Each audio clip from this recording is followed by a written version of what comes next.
Hello, everybody. My name is Wassim Alsindi, and what I'm doing today is re-recording a talk that I recently gave at the New Centre for Research and Practice as part of the Demon in Discord Anatomy of a DAO course being convened by Jay Springett and Ross McElwain. I gave the talk yesterday, but unfortunately, there's some technical problems during it. My computer crashed several times, we had to improvise a little bit. So I thought I would also take the time to record a slightly expanded version of it, as the time we had yesterday was not quite enough to do all the material justice. So yeah, this is a new talk. It's called No Gods, No Masternodes, Decentralization, Delegation and Dissent on the Timechain. And it's born out of some discussions with Jay and Ross about their speculative design course on DAOs and their desire to cover a particular topic which is known in the blockchain Web3 space as code is law. Code is law. That's the theme of the talk today. I won't take too much time over um, introductions or affiliations or anything like that. I think we'll just jump in. Yeah.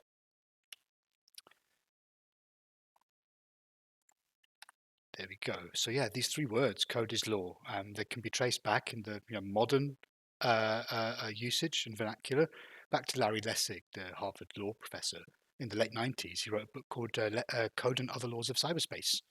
And in that, there was this kind of idea, this notion that there could be in the future a form of regulation where private actors may embed their values into technological artifacts.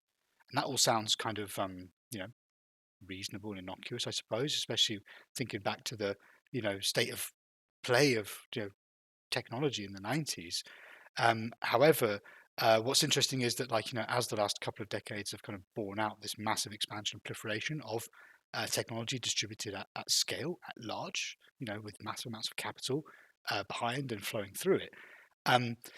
We've seen some kind of realized instantiations of this concept, this notion of code is law, that may have strayed quite far from how Lessig envisaged things. And indeed, one of my friends and colleagues had a conversation with Larry Lessig at the DWeb camp not so long ago, and yes, very much part of that conversation, as I heard about it, was lamentations about the kind of semantic loosening and co-option of some of these phrases and concepts as the technology milieus and the substrates which these concepts might be applied to have changed and evolved over time.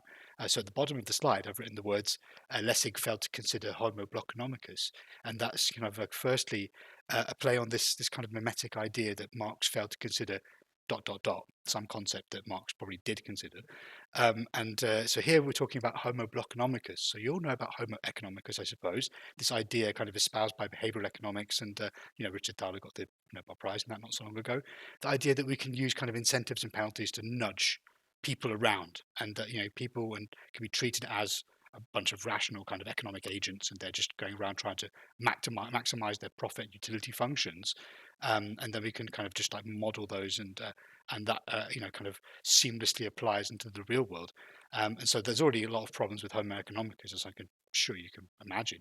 But if you then kind of take that forwards with like we're inside a blockchain network, which is kind of constrained by the rules of the protocol parameters, and who uses this thing, and the kind of economic and programmatic logics that are inherent within those, you have an even more kind of restricted system. So it's not only carrots and sticks nudging these kind of rational actors around, but everything is kind of on rails, if you like. So there's a kind of the degrees of freedom of movement in an economic sense are massively reduced. I don't actually think that Lessig failed to consider this. There was no way he could consider it in the 90s. However, he's definitely considering it now, which I think is interesting. So yes, three words, code is law. And, we're humans. Today I'm speaking English to you as a human language. And for you to understand me, you have to, hear. I have a thought. I use small mouth noises, words, to communicate those with you. They might be spoken, it might be text, so on. You then have to catch them, and then decrypt, convert those, upregulate those into kind of neural signals, and then attempt to navigate the context and the content, the setting and the environment, and everything else you know about me, to try and understand what I'm actually what you think I'm talking about. And so this is hard at the best of times, as I'm sure you're all doubtless aware. And especially when we're in so think about code, like we're talking about kind of, abstract representations, could be math, could be computer science, could be some other kind of like programmatic logic, and law, this idea of kind of rules of governance, of justice, and so on. And so these two things they come from quite different worlds. And so sometimes there's not a common language or a common way of communicating in epistemic or any other way, any other manner between fields. So this is a big challenge. And I kind of speak from experience here because I'm an editor at a journal called the Computational Law Report. And I'm notionally a technology editor there. And I don't have any real background in like the law. But yeah, some of the things we'll talk about today in terms of the technology governance of decentralized headless peer-to-peer systems point the way to a set of possible futures for the computational law, for the field of computational law, or the synthesis of legis in silico. And so I suppose that's a little bit of I've got a bit of a head start there, let's say. So I'm quite used to doing this kind of epistemic translating between disciplines. But even so, you might find that from one field, people use one word or one term in another way, and in a different field, they might use the same word to mean something else, or a different word to mean the same thing. And there's this little meme behind me, which is, says about baklava wearing a balaclava while playing balalaika on black lava. So you can see those words are quite similar, but they actually mean pretty different things. And so, yeah, that's just one language. Imagine, we then, live on a planet with hundreds of or even thousands of languages. And so communication is hard. And so like, I just want to kind of put that at the baseline of what we're, going to see today. And we'll see lots of challenges in lots of different ways, but, it's never easy, even at the best of times.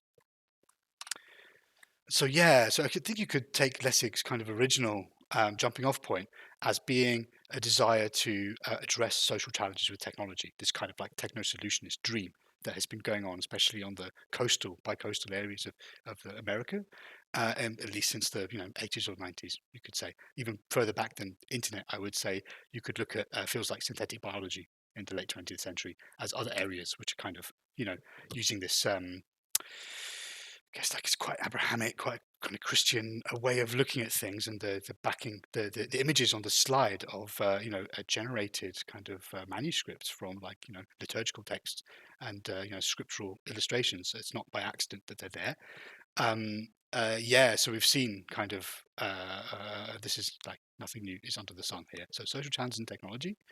I also wanted to call up Hobbes and his Leviathan, in which there is a notion of the state of nature, and the state of nature. Um, in the state of nature, nothing will be lost. Life is nasty, brutish, and short. And so then the point here about the state of nature that Hobbes is making is that, humans, if they're left to their own, they become savages, and it's like a jungle out there. It's dog eat dog. Everyone's against themselves. Everyone's against everyone in this kind of like whatever fight to the death, battle royale kind of situation, Hunger Games kind of situation. And so then the kind of counterpoint to that Hobbes made, that's kind of like Enlightenment ideal of governance, politics, and reason to pull ourselves out of this morass, this kind of kill or be killed kind of circumstance. And more recently, like as a kind of corollary or a kind of a counterpoint to this kind of idea of code is law being carried on into the present day, in the blockchain space, a couple of colleagues of mine, Kelsey Nabhan and Michael Zargham, have been espousing a concept called algorithms as policies.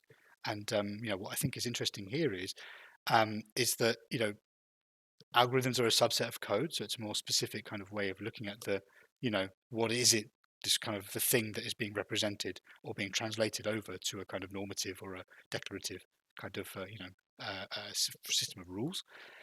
And the idea of policies is a little bit softer itself, epistemically speaking, than law. I would say. So like policies are like the way you expect something to happen. So you have this idea of kind of like predictability of the action, and reproducibility. But at the same time, there's probably a little bit more, let's say, wiggle room, tolerance. in case things happen not as expected. And we'll see some examples later. Most of this talk is full of examples where things didn't go quite the way that people that designed the systems had intended. And so if you make things law and shrine that through code, and then the code doesn't work in the same way that you expected, it's probably a bad idea to call it law at the very beginning, unless you're invested in that experiment until the end of time. So yeah, and just a couple of kind of topical things that have been happening lately in the last few days. There is this regulatory agency in America called OFAC, and it is essentially in control of kind of sanctions lists of entities that the US government considers unfriendly, harmful enemies, sort of thing. And it's usually kind of like nation states, corporations, and individuals. So like the likes of North Korea and Pablo Escobar and things like that. Probably like Gazprom might be on this list these days. I don't actually know.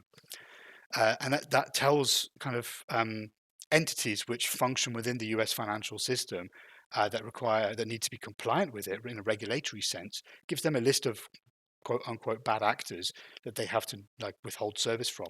Otherwise, they're in breach of regulations, laws in America. And so OFAC recently took action to add a particular crypto-related project to its list of banned entities. And what was interesting is because this project was kind of shrouded in somewhat of a cloak of secrecy, there were no public figures, people, companies attached to it, obviously.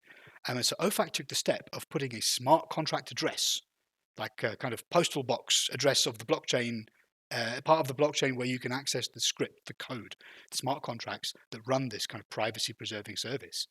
And that's very interesting because now a piece of code has been given kind of entity status by a US regulatory agency, in effect. And it remains to be seen how all that plays out. But I think it's a very interesting precedent. I don't know if that was the intended precedent, but it's very interesting nonetheless.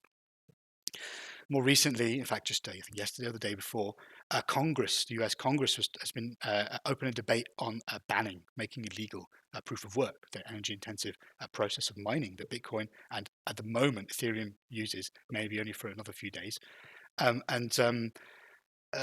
So again, proof of work is kind of some people, computers run code, and electricity is burned in the cycles of computation that they require.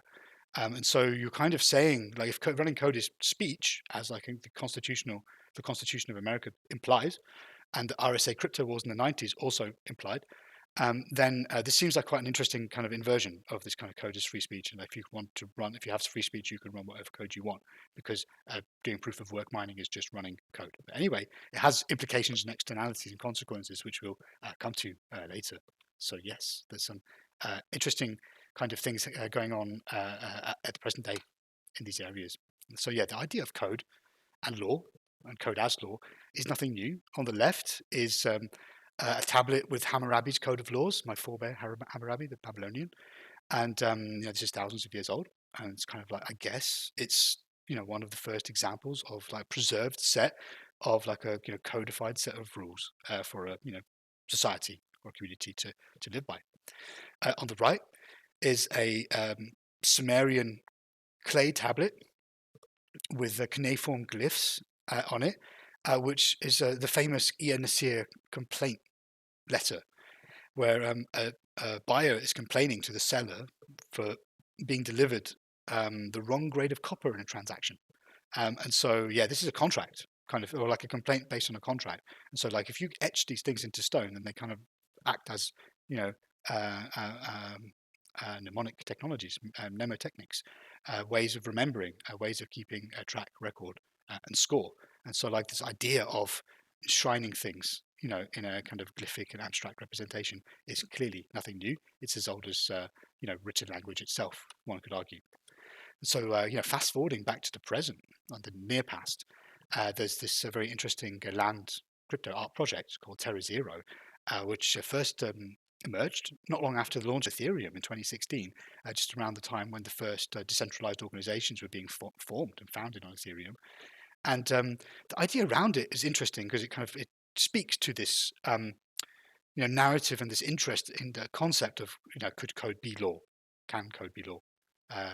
that was going around in the early days of Ethereum, a bit less so now, but in the early days it was very much a part of that conversation and narrative and discourse. So in 2016, Terra Zero was looking at using things like blockchains and therefore smart contracts, tokens, and DAOs, decentralized autonomous organizations, as mechanisms by which we could empower a non-human entity, such as a forest, piece of land, a territory, an ecosystem, a habitat, with the means to become an economic agent. So imbuing it with some sense of agency. And think about this in the way of like a forest could sell its lumber to a logger and then take those proceeds and pay them to a tree surgeon to fell branches, pay them to someone to fertilize the ground, plant new trees, build flood defenses, and so on. Maybe even acquire more land. And so that was the project as it was envisaged, in a nutshell in 2016. The idea of like having quite an autonomous, highly autonomous, non-human entity that's kind of mediated through this technological suite of tools that blockchains and Ethereum in particular would afford. However, these days in 2022, the project is kind of coming around for another iteration. Then, like another iteration of their white paper is about to come out. The last one was in 2016, and it seems to be more that the kind of question is framed around like how can persistent attention to an intended priority give rise to coordinated human and non-human actions at scale over time and space. So it's really about the attentionality rather than the autonomy. It seems that that's kind of the inversion here. Like how can we empower people, like people, entities, to maintain like a kinship or a bond or a stewardship relationship with a territory, with a habitat, with an ecosystem that lasts beyond their own lifespans, their own attention spans. Can make it like an intergenerational project. So yeah, there's a very interesting set of questions there that Terra Zero exploring. So yeah, we'll say something now about like DAOs and decentralization. I think that's worth going into a little bit.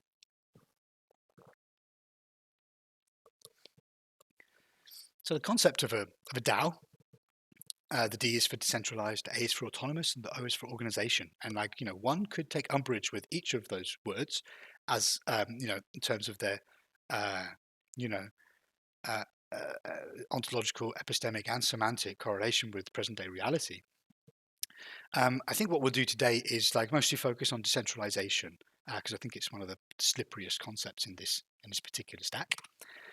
And so like decentralization itself, it's a very slippery concept. Like I don't think it's even one of those things that we can really say like we can have a parameterize this thing, metricize it, have a very specific way of defining it and kind of wrangling it into like an easy soundbite. I would say it's more like a kind of non-binary, multivariate phenomenon, and could even be something that's like a kind of a myth, like an asymptotic, something that we can't quite reach, like a asymptotic ideal, which we can kind of move towards. Or maybe it's just a myth of the sovereign individual. This idea that we can be decentralized, there can be no state, we can like just do everything by ourselves and so on, empowered by crypto economics, incentives and penalties and what have you. And so on the right, there's a diagram here, which is something that it came from an old article of mine after we updated a kind of a stack representation of decentralization that Vitalik Buterin, the co-founder of Ethereum, came up with in an article called "The Meaning of Decentralization," I believe in 2018. And this is the kind of idea that you can tease out a kind of a stack, decentralization stack, in terms of different aspects of a network, a protocol network like a cryptocurrency or a blockchain network like Bitcoin and Ethereum. So at the bottom we have logical, and that is talking about the data structure. And so actually in a blockchain network, the logical thing is centralized because we all have the same blockchain, because that's the point. We architect everything that we build in the network on top of this shared history that we all agree upon. And we can do that with a lot high degree of assurance that the history isn't going to change, because that's one of the properties of blockchains is it makes it very hard to engage in this kind of rehistoricization without it being evident that this kind of tampering has been taking place. Next up on the stack is the protocol layer, and this is like the code that computers run to join the network, to speak the language of the network. Then there's the monetary layer, which is kind of the tokens, incentives, penalties, how the coins are issued, what the supply is, and all that kind of stuff. And then there's kind of the social and the political things, more like kind of voting mechanisms, who has power, who has authority, are there formal mechanisms or are there not, and so on.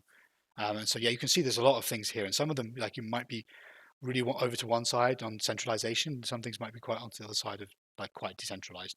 There is no absolute metrics here, and it's like, we'll get to the difficulty of parameterizing things a little bit later. And so, yeah, I think we can push on. I think here, yeah, let's push on. Then this is also this interesting concept that came out of the kind of heyday of open source software from like 80s, 90s, 2000s, by a fellow called Eric Raymond, who used to be like a well-known Unix and Linux ecosystem developer, worked on a lot of open source projects, and he wrote a book called The Cathedral and the Bazaar, which was musing about kind of different human organizations and associations and architectures of relation, that different modes of software dissemination and organization would afford. So if you think about like the idea of the cathedral was kind of like top-down, hierarchical, centralized thing, like command and control structures of yore, a bit like you're an army or a corporation or a government or school or something like that.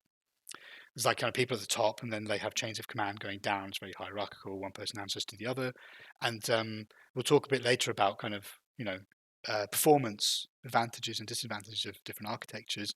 But yeah, we've all been in hierarchical systems in our lives, almost all of us, I imagine, and so we know that you're definitely subject to authority, but they can be quite efficient. But then the kind of counterpoint to all of this is the idea of the bazaar, the agora, which is this very flat, immanent kind of P2P idea. Everything is kind of equal, and there's less structures and there's less formalities, maybe more on kind of like norms and etiquettes than rules, let's say. And so the bazaar is being posited by Eric Raymond as kind of the elixir, the holy grail, as the counterpoint to the cathedral. But the thing about the bazaar is, like, well, first of all, there's this very well-worn concept of the tragedy of the commons. First espoused by that, by all accounts, quite unpleasant fellow Garrett Hardin.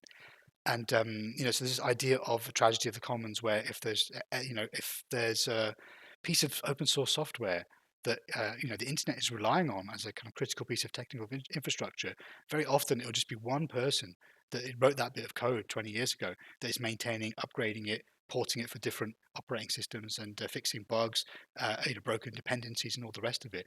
And eventually, that person stops doing it. You can imagine what might happen to them. They might not be alive anymore.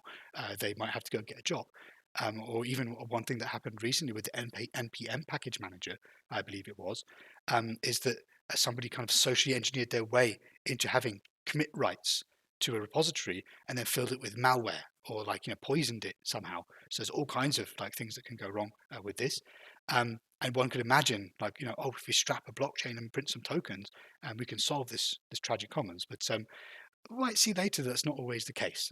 Very often when you start making tokens, then everything becomes about the token and speculating with that. And even that may not even save some of these bits of open source software. Remains to be seen. And so you also get these kind of, let's say, inside race symmetries, like even in these flat, immanent kind of P2P agoric structures. And so they might form naturally cathedrals inside the bazaars. You might find cults of personality, leaders, self-appointed authorities, and all the rest of it. There's always going to be people that understand the technical, economic, or the socio-political side of a particular system, network, platform better than others, and they'll be able to extract advantage from that. Whether they do that subconsciously or consciously is another matter entirely, but it happens. And then lastly, there's this kind of risk of co-option and capture, especially by kind of fringe political groups, I could say.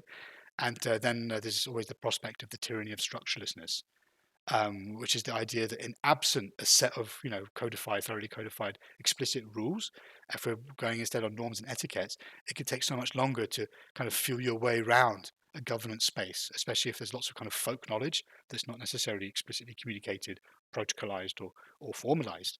And so, yeah, those are just some of the challenges of working in this more kind of peer-to-peer way. So that's something.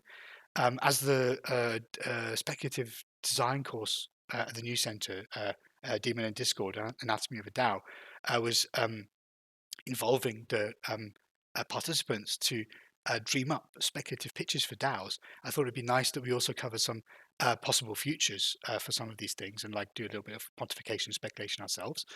I think some of these things came from a talk that I gave with Jaya Clara Brecker for Goldsmith's MFA Art and Curating not so long ago, called the Decentralisation Theatre, which is available online. So yeah, you can think of blockchains and like the Web3 tools and application ecosystems that we build atop them as kind of tabula rasa. It's like a kind of blank slate, sufficiently advanced technology. That's just arrived. We don't really know how to use it. We're just kind of trying everything. Some of the stuff is great. Some of it sucks. And this idea of decentralization as perhaps being a poetic ideal that we're striving towards, but we can't reach. You very often it's very often implicit in the value judgments and the proclamations of people in the space. Decentralization good. We start off less decentralized. We go more decentralized. More decentralized is better. And that's not for me to say. Take a look at the examples that we go through in the rest of the session and make your own minds up. But this idea of the tabula rasa can open up all kinds of affordances in terms of design possibilities, new design spaces. You could think of blockchains as architectures for imagination states. And I say that because the play on nation states here, because you can think of blockchains as kind of jurisdictionless free ports. They're kind of like economic zones that sit outside of the direct purview of any particular nation state or legacy system of governance, like legacy system of finance. It's becoming less and less true these days as there's more and more regulated entities that have a lot of economic sway inside the networks.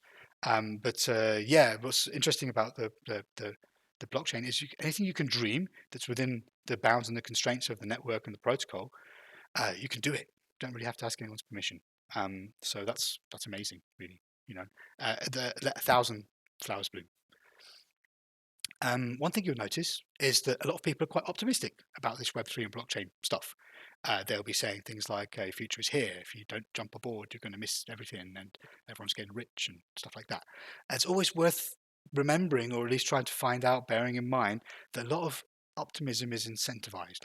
Some people are incentivized to be optimistic by the assets that they hold or that they have ideological alignment to. And so that is nothing new. That's been going on for a very long time indeed.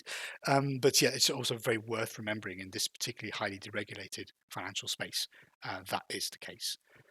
So one of the kind of things we see again and again, one of these themes, is kind of that blockchains might empower us to liberate workers, for example, creatives, from straitened circumstances, sclerotic economic modes of engagement.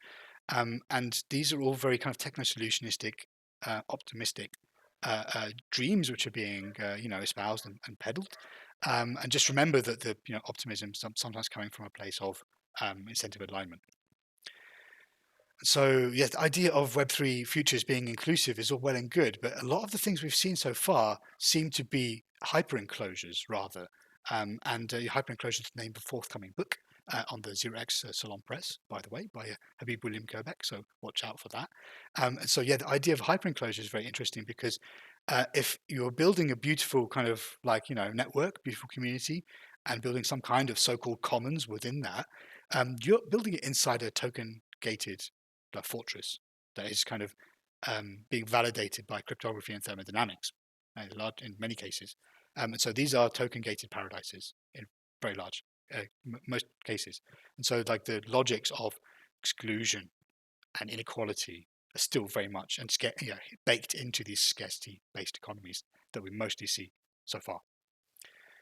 So yeah, I think just to counterpoint this idea of Web3 with the Web 2.0 that we already have, most people are probably quite aware by now that the internet is controlled by a handful of large companies. You're probably watching this on YouTube or something like that. So there's a handful of very large companies that control a very large amount of internet infrastructure and commerce. And Web3 is being kind of positioned by its boosters as being a way, like a counterpoint to that, like a solution to the problems of that, where we can kind of have an internet of ownerships, create public goods, read, write, and own our infrastructure. Or as my colleague Jaya Clara Brecker put it in our Goldsmiths talk, the decentralized reproduction of the banks, where you create your own tokens, the state, where you create and write your own laws, the church, where you write your own scripture, and the police, where you can print your own gun. I think that's a very nice way of putting it. And so, yes, whoops, excuse me, just lost my place there. Yes, so now let's talk a little bit about how decisions are made in some of these systems in terms of the mechanisms, whether they're explicit or otherwise, that exist for entities to reach agreement.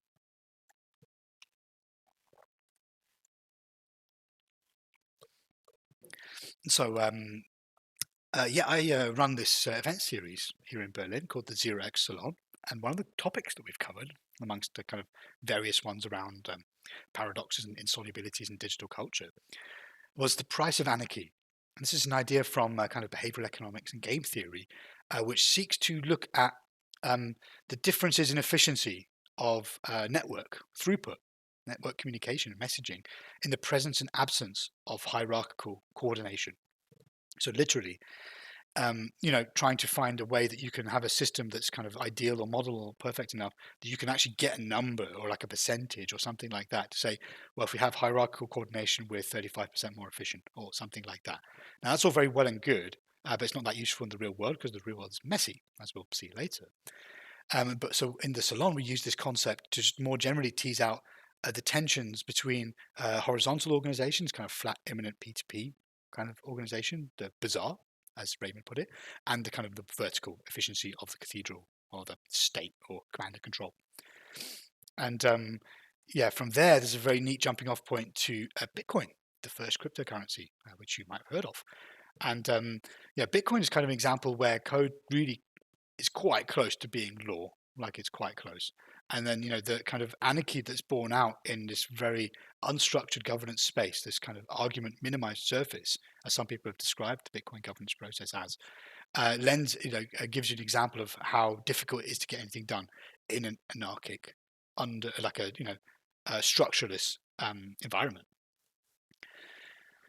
So I won't go into too much of this, but there's like this kind of the way decisions get made in this headless community of Bitcoin is that so there's a protocol, and that protocol is exemplified by a reference client, a reference piece of software. So there's the Bitcoin protocol, and there's a piece of software called Bitcoin Core. There's other clients available, but if you download, this is the main one, recommended one. Let's say, recommended by who, you might ask, and that's a good question.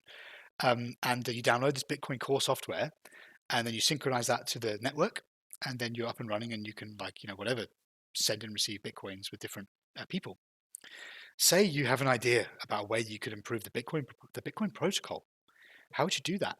Well, there is a Linux-based mailing list, which you would get onto, like a Bitcoin dev mailing list is called. You get on there, start telling people about your idea, and if it doesn't get shot down immediately, which you can imagine this is kind of like a somewhat adversarial environment, it's full of very people that feel very strongly about the kind of sacred nature of Bitcoin, I suppose you could say.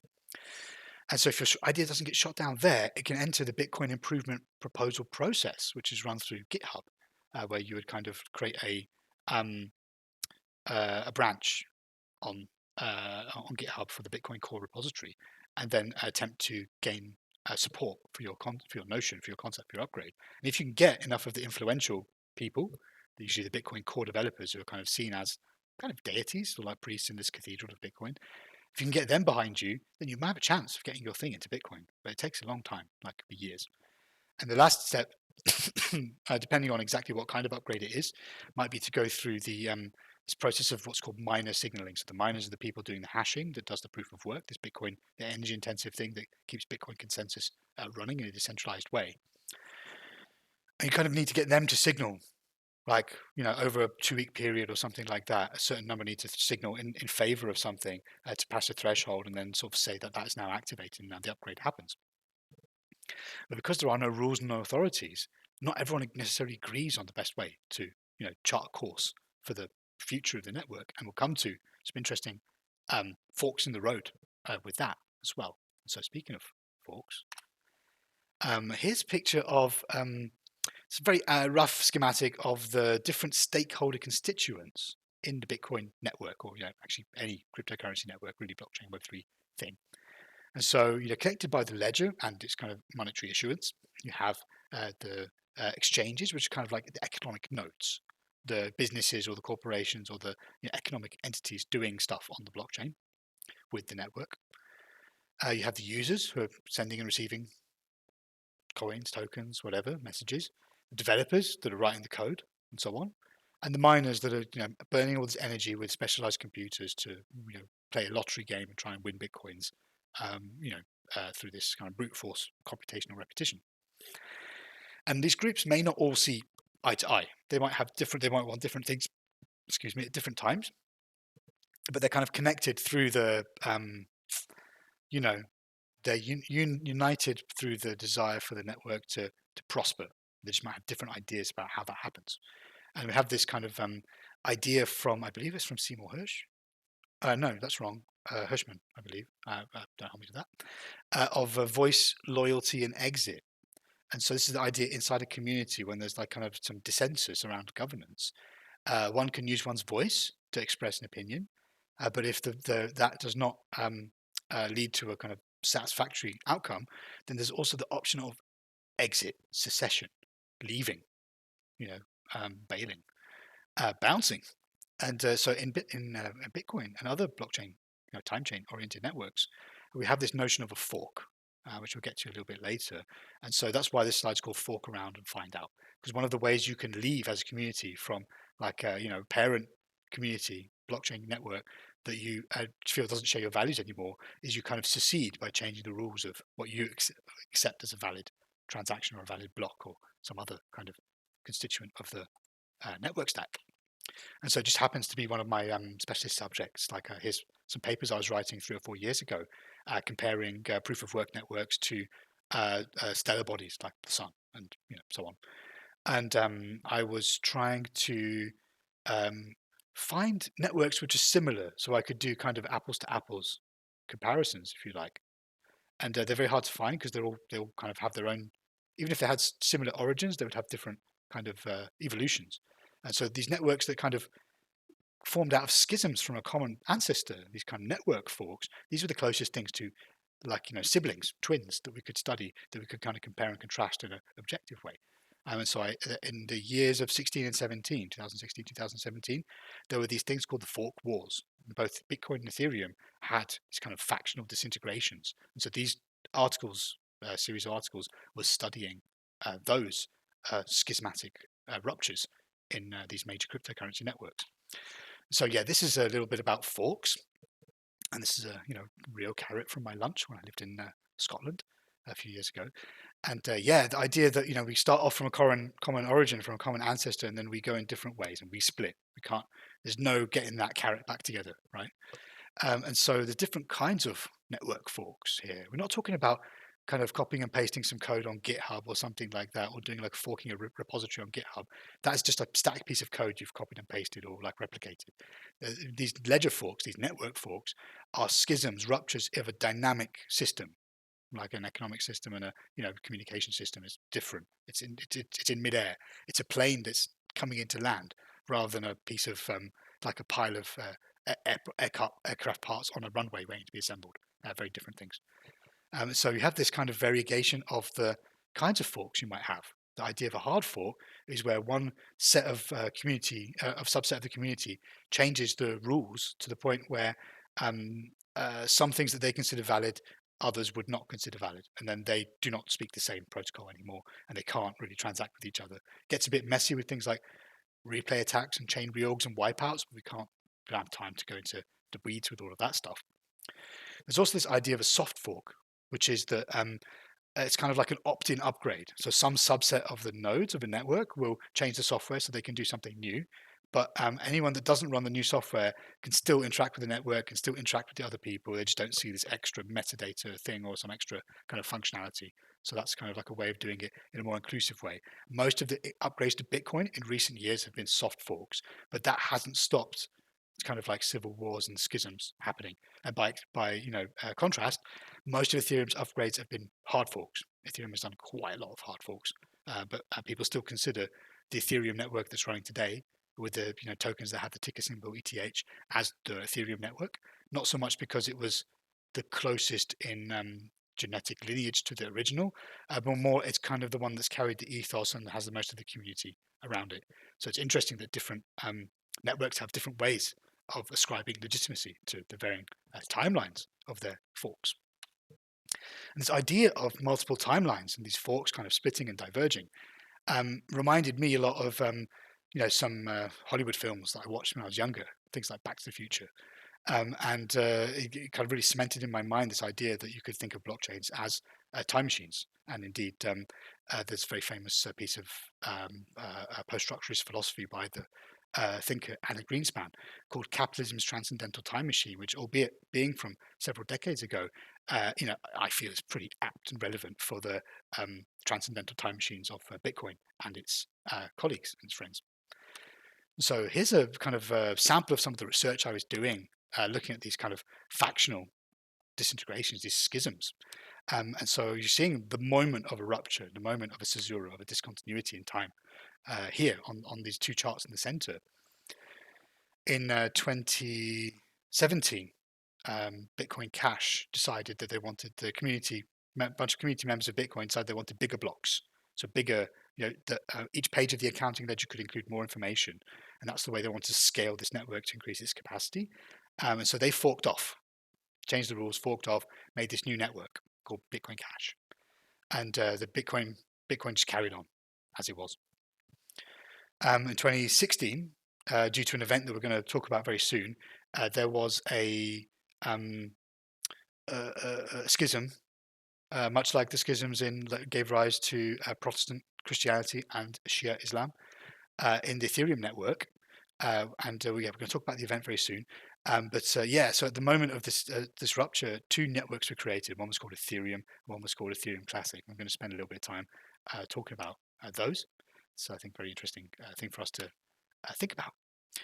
So there was this thing called the DAO in 2016, like one of the first DAOs. There's kind of like the idea was kind of like a decentralized investment fund. Basically, you would kind of get tokens, DAO tokens. You would then have kind of a stakeholder weighted ownership and voting of this organization. And then people would kind of vote on projects that they wanted this thing to do.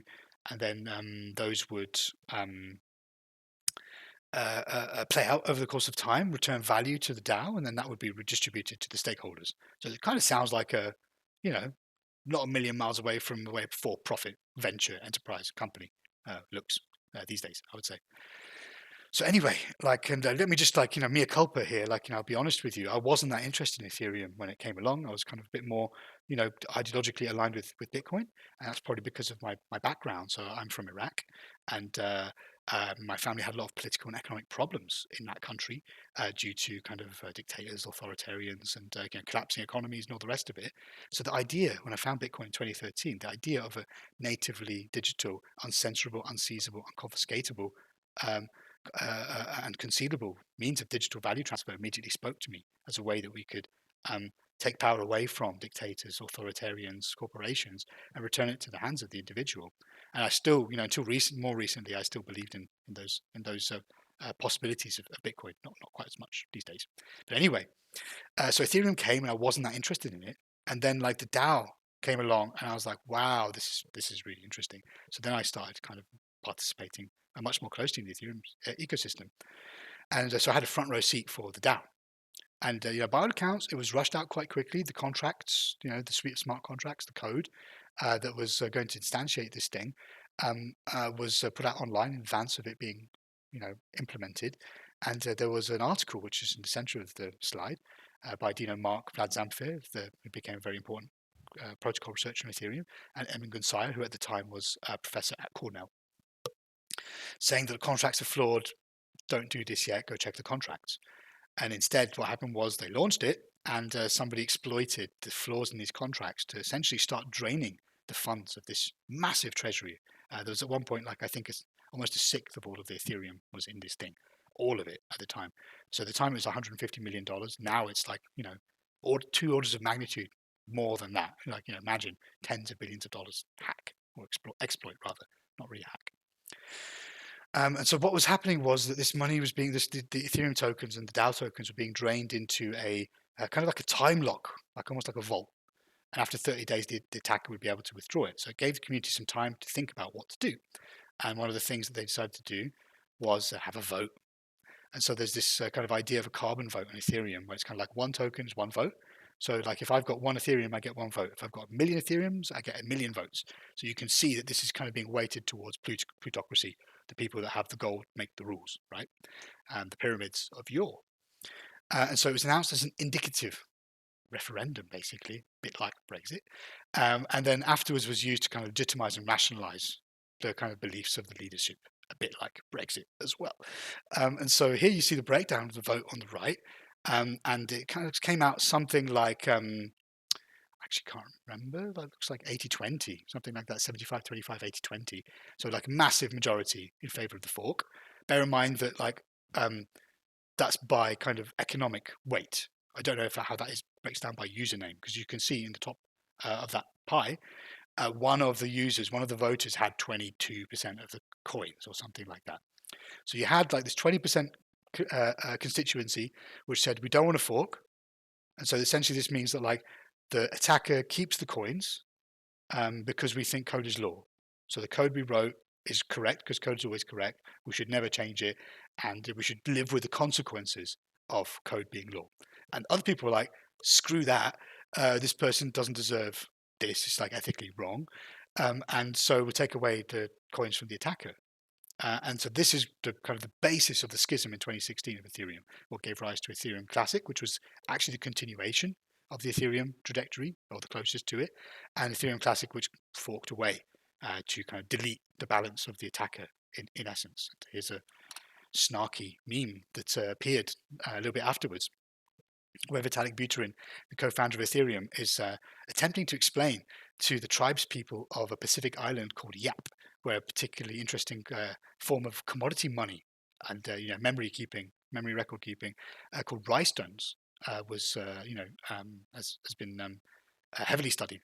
And so Vitalik has explained to the tribespeople that you can just delete the attacker's deposits on one of his big pieces of stone. And there is a corollary between the 2016 DAO exploit and the 2022 OFAC compliance POS validator censorship Congress mining Bitcoin, because it really comes down to this question of is code law? Can code be law? Should code be law? And there is no right answer here, and that's why you get these schisms, right? So anyway, let's say a bit about Ethereum Classic. So I was writing all these papers about forks, and let's just say that I was perhaps being more charitable towards Ethereum Classic in my assessment of the situation in 2018 than I would be now. And so people from Ethereum Classic read some of my research and invited me to come speak at one of their conferences. So my first invited cryptocurrency lecture in 2018, September 2018, was in South Korea, in Seoul, a very fancy, hotel ballroom with like chandeliers on the ceiling, people live translating my talk into Korean, and a pretty much empty room, like almost nobody actually attending this conference. So that was my first kind of insight into the community, the Code is Law community. You can almost think of Ethereum Classic as being Bitcoin values with Ethereum affordances. So they wanted smart contracting, the Turing completeness of Ethereum that Bitcoin doesn't have, but they wanted to have this kind of conservatism, economic conservatism, political conservatism that is, Bitcoin sets its store by. So I won't go too much into Ethereum Classic. It's still around. You can look it up. It's around. But there's I wrote a paper about the governance of Ethereum Classic. So I consider it to be even less governed than Bitcoin. It's one of really the least. It's kind of like there's almost nobody there. It's very interesting, anthropologically speaking. Obviously, always worth remembering that the DAO attacker still has a huge amount of the economic stake on that network. So there's, that is kind of a massive sword of Damocles hanging over the heads of everything that touches Ethereum Classic. And I guess the most interesting thing from all of this is that I was on stage in 2018 saying, well, this is what might happen to you as the minority proof of work network running an algorithm that is shared by a bigger, sibling, Ethereum and Ethereum Classic. Here are the things that might go wrong.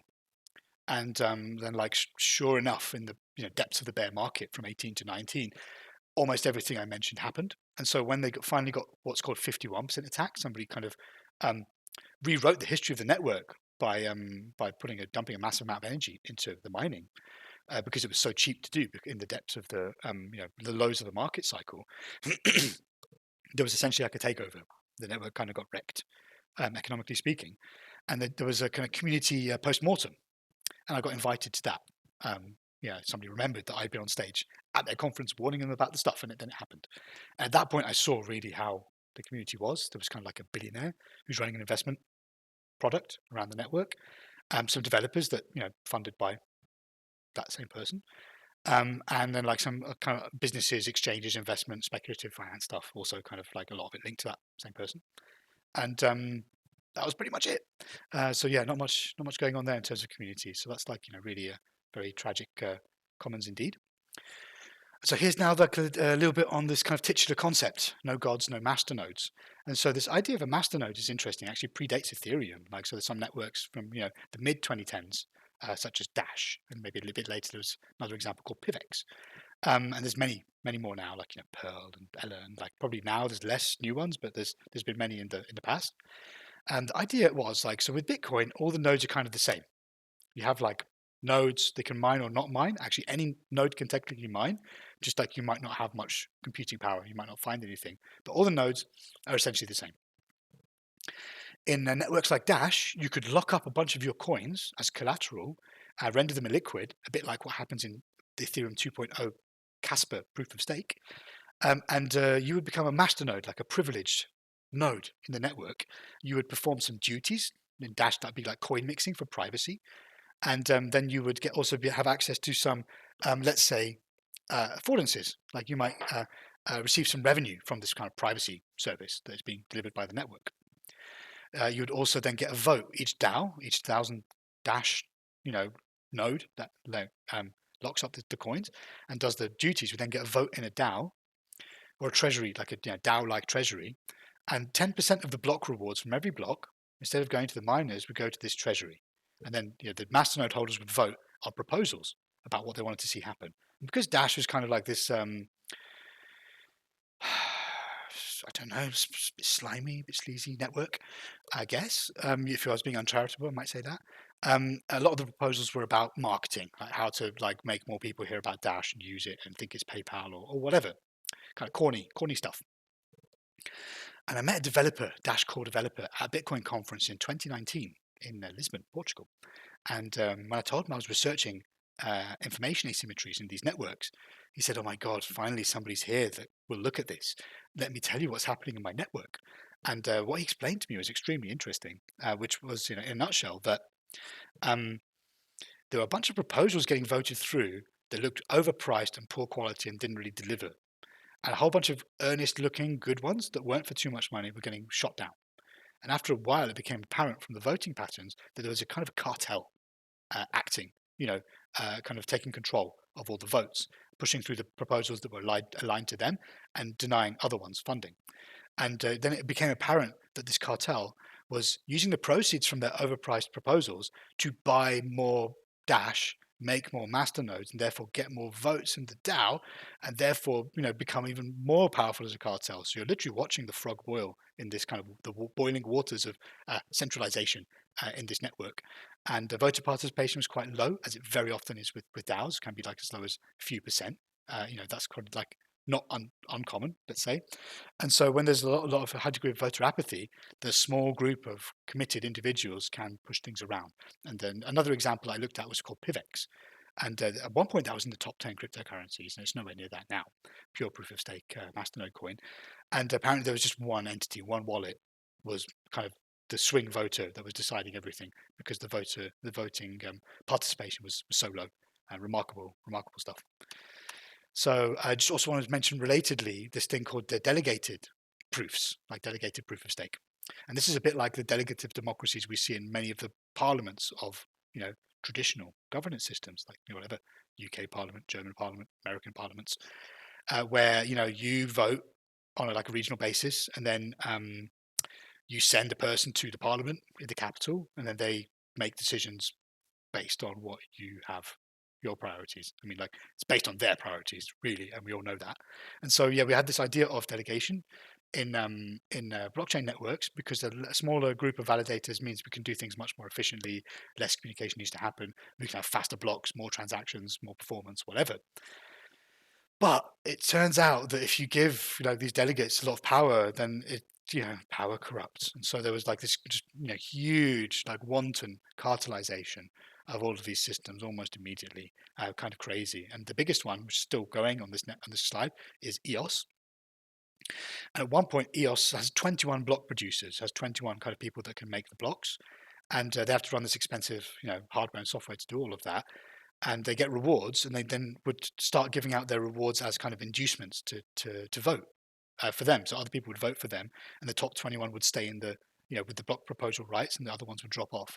And at one point, the slots of validators got taken over by validators who would be losing money on every block that they produced, on every epoch or aeon that they were producing blocks.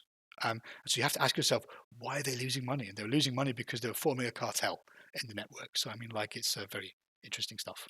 Cautionary tales everywhere. So yeah, there's a kind of half-finished book that I was working on 2018-19 around this topic. So let's kind of move a little bit more towards the end and talk about kind of the struggle with metricization and where the kind of real limits of these networks and what they touch are, and the consequences and the externalities of what happens inside them. So I have this idea that I've come across a few times in the salon and some of my other work of like evaluating value being a fool's errand, like coming up with metrics, coming up with objective lenses, or like engaging in reason to kind of formulate objective hypotheses. Why do I think it's a fool's errand? Well, I mean, first of all, we have the myths of science. Like, first of all, we were living in a society. Now it turns out we live in a universe. And for a long time, we thought that universe is kind of constant, at rest, close enough, and everything's kind of homogeneous and universal. Well, turns out that's not really true. Like, in my days as a chemist, physicist, astrochemist, and I got very close to I got to the extremes on both sides, long and short, on the scales of time and space, and you start to notice that things aren't as uniform as you might like, or we might believe in our kind of mesoscopic purview as humans, living on the planet of a ball of rock.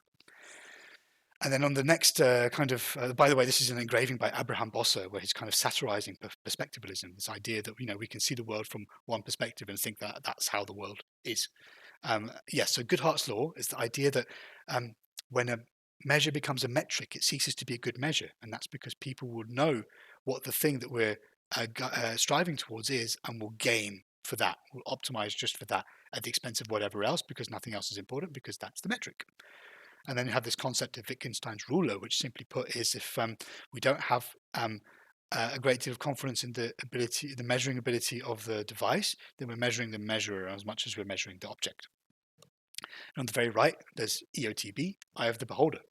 That's you and me, and we're bags of meat and water. We have biases that we're aware of. We have some that we're not. We have blind spots everywhere, and so this is like the kind of the stack of ambiguity within which we have to try and, like, if we're going to try and make metrics and measure things, that's what we have to navigate, whether we like it or not, and whether we know it or not. And why am I so unkind and uncharitable as to call it a fool's errand? Well, I was one of those fools for many years. Here is a schematic representation of a multidimensional conceptual framework for cryptographic asset taxonomies that I was building in 2017, 18, and 19, with the idea of having a kind of simple epistemic tool that you could that could produce simple enough reads of a situation that you could show that to. It could be a common language between asset designers, protocol architects, regulators, blockchain economists, and so on. And so this thing was called token space. And interestingly enough, when I was working at the Digital Currency Initiative at the Massachusetts Institute of Technology Media Laboratory, one of my colleagues there was Professor Gary Gensler. And we discussed this work at length. He read my monograph. You can also read it too, tokenspace.pubpub.org. And he is now the most important regulator in the world, being the chairman of the Securities and Exchange Commission in America. And I'm still really hoping for some more common sense regulation coming out of the United States. So still hoping that. And so, Gary, if you're listening, this is the slide I want you to see. we all have to choose our epistemic poison. There is no good choice here. Like if we move towards objectivity, we end up in this kind of domain of good heart manipulability of metrics. And if we go towards the subjective, well, then things aren't reproducible and nothing is falsifiable, and we're susceptible to our biases and all the rest of it. And so these are the things that nobody wants to own up to. When I did this work, people complained and said, "But Wassim, we would like something objective." And I would say, "Don't think you can have that. Actually, I'm sorry." So yeah. And here's an example of a token space. So this is a subjective representation with commodityness on the x-axis, how much of a commodity something is, moneyness on this kind of depth axis, the z-axis, x-axis going into the screen, and the z-axis going up is securityness, how much of a kind of security or securitized asset, like a stock or a share, is something. And these things can also change over time. Yeah, so like plenty more detail in the book. I recommend you check it out if you have interest. So yeah, let's say something very quickly about Bitcoin and a proof of work more generally. So it's a protocol, it's a currency, and it's a network. We talked about proof of work, and this is a slide just explaining how that goes. So yeah, we call it thermoeconomics. It's a portmanteau of thermodynamics and economics. So cryptocurrency mining is a thermoeconomic process employing proof of work and a parameterizable feedback mechanism called difficulty adjustment, with direct incentives provided by block rewards from an algorithmically regulated network-level issuance schedule along transaction fees. And myself and a colleague, Laura Lotti, wrote a glossary summary on mining, blockchain mining, cryptocurrency mining for the Internet Policy Review in 2020. So if you'd like more, go look that up. And here's an interesting one, which was on the reading list of the DAO course, the New Center, from Ralph Merkel, who started off as a chemist. Sorry, he started off as a cryptographer and ended up as a chemist, which is actually kind of the opposite journey that I've had, which is very interesting to to be ships passing in the epistemic night with Ralph Merkel. Ralph Merkel is immortalized in almost every blockchain protocol because almost every block of every blockchain contains what's called a Merkle tree, which is a hierarchical space-saving construction, cryptographic construction, which proves how transactions are related to each other. It's a very space-saving, efficient way of encoding that information into a small space. So Ralph Merkel had this idea. He was very much taken with Bitcoin, the idea of this kind of using economic agency to kind of create a life form. And so he saw Bitcoin as a DAO, and not only that, as a new form of artificial life, because it breathes solely on the internet. It can pay people to keep it alive. It performs a useful service that people would pay it to do, and it can be run anywhere, and so on. And so it's up to you to decide on your own heuristics whether you think this meets the bar for life. I mean, personally, I feel like it falls quite short. And in the work that I myself and the Zero Epsilon have been doing under the rubric of the indifference engine, we would argue that actually Bitcoin represents the opposite of artificial life. And we'll get a little bit to that. Because, as Bitcoin is a network, what happens when a network scales? Well, according to Metcalfe's law, which is the idea that the monetary value of a network, or the economic value of a network, scales with the square of the number of nodes in that network. And the example is always given as telephones. So imagine when, if you believe that Alexander Graham Bell invented the telephone, which he might not have done, but imagine he did, he invented something like a telephone at some point. So imagine when he made his device and he installed another headset in the house of his mother. Nobody would be able to argue that that is a valuable global network. However, over time, now, there's more phones on the GSM network than there are humans. So you can't really argue that that's not a valuable network. But what's the problem with the square relation is that it carries on to infinity.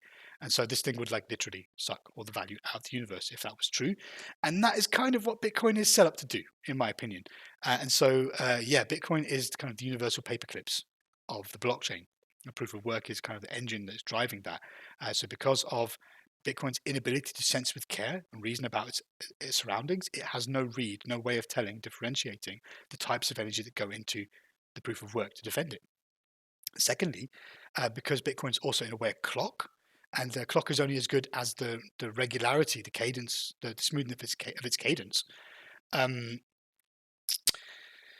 In order to keep it constant, as the amount of computational resource in the network globally goes up and down based on people switching things on and off, like power going online and offline, seasons changing, the availability of power and so on, there is every 2 weeks the only kind of feedback mechanism in Bitcoin adjusts up and down the probability of each particular hash, each proof of work, each cycle of computation that is done in the mining of that lottery ticket being a winning one. And that's in order to keep the block time coming at roughly, the blocks coming roughly every 10 minutes.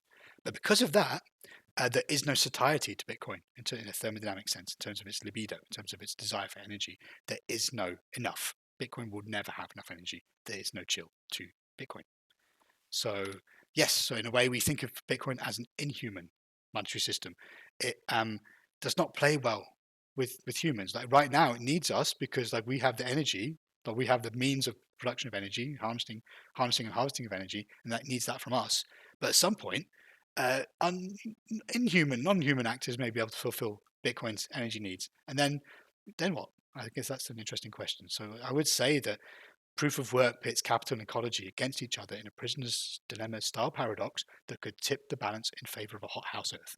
And those are it's fighting talk, really.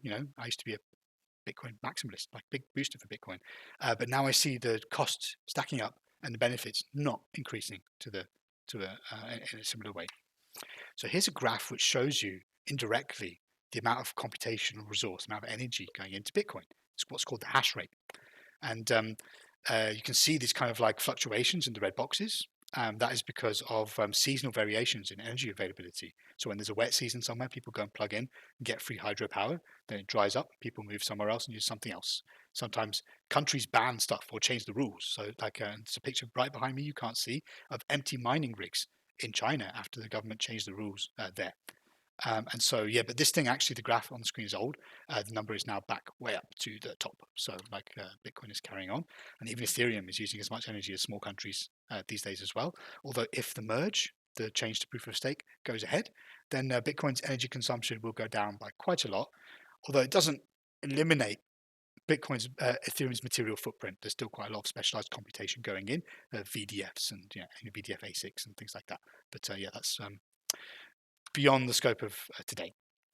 And so just to say something about the kind of the logical endpoint of proof of work and these messaging systems more generally. So like these systems are sending messages, these networks are sending messages from point to point around them, and these messages are subject to the speed of light, and so which is finite. And so there's only so far that light can travel in a certain unit of time. So the blocks of Bitcoin are roughly 10 minutes apart, and the light from the sun takes roughly 8.5 minutes to reach Earth. And so then you can imagine a kind of like a event horizon of Bitcoin, roughly out as far as the sun and then roughly back out as far as Mars. And so we're essentially stuck on Earth with Bitcoin. Can't move too far. Every light second it moves away would hamstring a miner in terms of this kind of like lottery race that the mining is relative to people that are closer to the thermoeconomic center of gravity of the network. So what's the end game? Well, I see two possible end games here. One of them is that proof of work provides the necessary affordances for us to bootstrap into a post-scarcity future, one of abundance, like a Star Trek world. And then we have all the energy we need, we could possibly want, let's say, Dyson spheres, cold fusion, whatever it is. And Bitcoin can have all the energy it wants and we get enough. And then, but this is a very unequal future where like the Bitcoiners have everything and other people have pretty much nothing. And then the other possibility, that's the blessed act timeline. Then the other timeline, which I can see, is the competition timeline, which is where we still live in a domain of scarcity, in a logic of scarcity, and Bitcoin is we're fighting with Bitcoin for the energy that's harvestable this side of the Earth, on this side of the sun on planet Earth. And so, yeah, then machines become direct antagonists of nature. So, hoping that's not what we get. And so, anyway, at the behest of Jay and Ross, I wrapped the talk for the New Centre talking about some of the cultural production that the Zero X Salon and myself have been engaged in over the last period of time. I'll just say something about the Zero X Salon, then we'll jump in. So it's a kind of a Zero X Salon is a event series that at its heart is an event series that we started at a workspace called Trust in Berlin in the early days of the pandemic in 2020, and a community kind of formed around this event series where we were kind of interrogating topics around digital culture, and we started writing kind of epistemic creative provocations, making art. We recently got some funding from the STARTS program, which is run by the European Commission and Ars Electronica. And we've been doing kind of a year of residencies and creative projects around this concept of the kind of limits and externalities of proof of work and Bitcoin more specifically. So here's the team that's working on that: Habib William Kerbeck, Catherine Tyndall, Stephen Warwick, Clara Cofen, Claire Tolan, and Louise Lorenz, myself, Bertrand von Undal, and others as well. And just to give you like a potted history of some of things we've been doing, we've been making these kind of different kinds of critical approaches to these networks. So here's like cards in the style of Magic the Gathering about Bitcoin. Then we took that one step forwards and made our own game. So this is kind of like twist for discourse, kind of like a LARPing a salon, LARPing a conversation through a topic, and then inflecting the ideologies of the characters and so on. And currently, we're putting the finishing touches to a choose your own adventure interactive storytelling environment about Bitcoin boiling the oceans called The Immaculate Misconception, which will be exhibited at the Starts group show Reworld at the Digital Culture Center Meet in Milan from the 4th of October. So if you happen to be in the area, we'd love to see you at the opening on the 4th of October. And our work will be there for the whole month. And another strand we've been exploring is more around kind of literary, satirical, performed works. And so we did an improvised radio play called Swan Fake in 2021, which is available on our SoundCloud if you're interested in hearing that. And that's kind of like a send up of technology governance and DAOs, statistics, machine learning, and so on. And very recently, we premiered our new satirical play about 100 years of the past, present, and futures of Bitcoin called The Black Hole of Money. So we premiered that in a theatre at the Kulturværftet, the Culture Yard in Helsingør, Denmark, with a kind of one-off, one night only theatre production. You can look online for a little bit of the kind of like first impressions of that, and there'll be more documentation coming soon. At the Retool exhibition in ZKM in Karlsruhe in mid-November, there will be a video of documentation from the play premiere, which we're very happy to be sharing with all of you around that time. And so I just wanted to wrap by showing you a couple of the things that we developed, especially for the Black Hole of Money, but also for the Immaculate Misconception for the STARTS program, The Art of Indifference. So here's Hashi. You probably heard or remember Clippy, the anthropomorphized paperclip. Well, what about an anthropomorphized Bitcoin mining machine, a Bitcoin ASIC? So get to know Hashi, a key character in both the play and the game that we're developing. Hashi is a virtual influencer created by the thermo-capitalist cartel that controls the majority of Bitcoin mining on Earth, as a means to rehabilitate their image, their public image, and to serve as an apologist for Bitcoin's ever-increasing carbon consumption. Looming prominently on stage and screen, Hashi serves as a literal and figurative projection of the multidinal economics of combustive capital. And I would like us to I would like to set a little bit of homework here, which is like go and find the video of Hashi on YouTube and enjoy that. I'll leave you with that and say thank you very much. And there's plenty more to come soon. So if you'd like more information about what the 0x Salon is doing, go to the number 0, then X, then SALON .pub.org. And if you're interested in more information about my work, you can go to Wassim, WASSIM, .pub.org. And thank you very much for your time.